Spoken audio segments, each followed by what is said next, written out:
आग रामेश्वरी आणि बंब सोमेश्वरी या उक्तीचा प्रत्यय आज कोल्हापूर जिल्ह्यामध्ये येताना आपल्याला पाहायला मिळतो।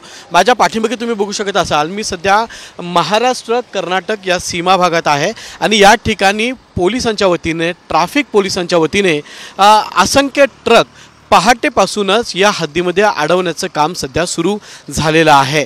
पहाटे 3:30 वाजता या पोलिसांनी या ठिकाणी येऊन हे सर्व ट्रक एका बाजूला घेऊन एका ओळीने लावण्याचं काम सुरू केलेलं आहे।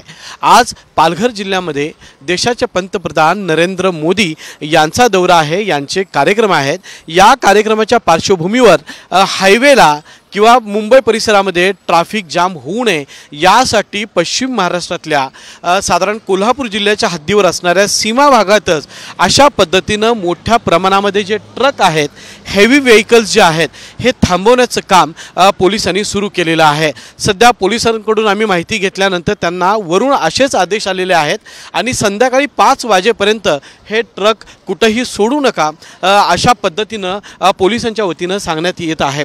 त्यामुळे कागल परिसरात हा जो चेकपोस्ट आहे, या रिकाम्या जागेमध्ये सध्या हे ट्रक मोठ्या प्रमाणामध्ये एका ठिकाणी लावून घेण्यास सुरुवात झालेली आहे। सकाळपासून शेकडो ट्रक या मार्गावर जे येत होते त्या सर्व ट्रक्सना या परिसरात थांबवण्यात आलेला आहे आणि सायंकाळी 5 वाजता त्यांना या ठिकाणी सोडण्यात येणार आहे।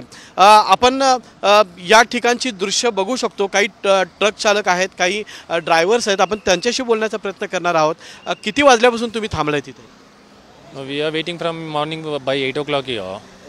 Yeah, 8 o'clock. They are telling the PM is coming to Mumbai, so that's the reason it has been blocked here, all the lorries, heavy vehicles and heavy trucks. So we are waiting here. They are not telling what proper time to go from here. So let's see what is happening here. There is no proper facility also, no toilet, no water.